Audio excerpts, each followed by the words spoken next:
ਨਿਊਫਾਊਂਡਲੈਂਡ ਅਤੇ ਲੇਬਰਾਡੋਰ ਦੇ premier Andrew fury ਨੇ ਸੂਬੇ ਦੇ ਕੇਂਦਰੀ ਖੇਤਰ ਲਈ ਸਿਹਤ ਸੰਭਾਲ ਖੇਤਰ ਵਿੱਚ ਬਜਟ 2022 ਦੇ ਨਿਵੇਸ਼ਾਂ ਨੂੰ ਉਜਾਗਰ ਕਰਨ ਲਈ ਇੱਕ ਨਿਊਜ਼ ਕਾਨਫਰੰਸ ਕੀਤੀ। ਉਸਨੇ ਵਰਚੁਅਲ ਐਮਰਜੈਂਸੀ ਦੇਖਭਾਲ ਦਾ ਵਿਸਥਾਰ ਕਰਨ, ਭਰਤੀ ਦੀ ਘਾਟ ਨੂੰ ਹੱਲ ਕਰਨ ਅਤੇ ਪੈਰਾਮੈਡਿਕ ਸੇਵਾਵਾਂ ਵਿੱਚ ਸੁਧਾਰ ਕਰਨ ਵਿੱਚ ਨਿਵੇਸ਼ਾਂ ਦਾ ਐਲਾਨ ਕੀਤਾ ਹੈ। Over 500,000 of us, we spend $3.6 billion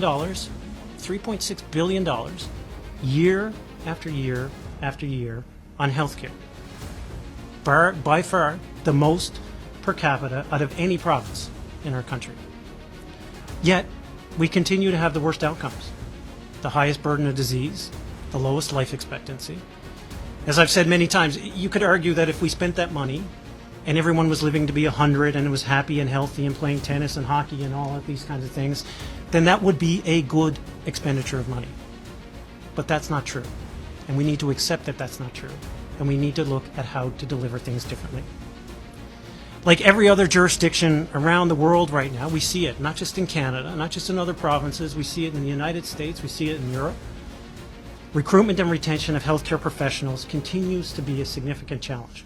Family doctors in particular, and especially in rural Newfoundland and Labrador, are the building blocks. They are essential for our healthcare system.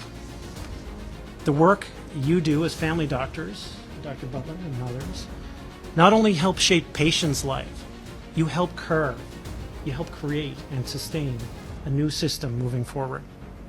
And we know you're tired. We hear you.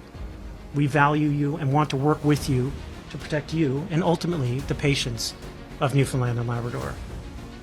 I have to tell you, anytime I come to Central Newfoundland to see the collection of municipal support that comes out to support the communities, to support announcements like this, really means a lot. And it's not just symbolic of the announcements we're making or of our government.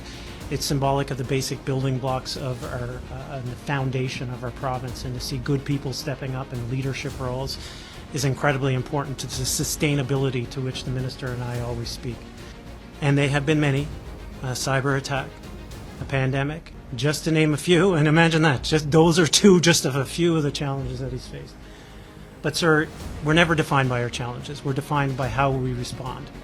And the response that you have led on behalf of the people of the province during troubling times of a pandemic and a cyber attack, I can tell you personally as Premier, the advice that you provide to me and the people of the province is greatly appreciated and I think deserves reminding for everyone in our province. So thank you very much. And thank you virtually to Ms. Robichaud as well. I understand that you continue to work carefully and continuously with all the fine people of Central Newfoundland to ensure that they are getting the quality healthcare that they deserve in the region in which they're born and raised. We recognize as a government the changing demographics in our province and in turn the challenging healthcare issues that creates. We also recognize that we as a government need to deliver services differently as a result. We simply cannot keep doing the same thing over and over again, following the old models and expecting different results.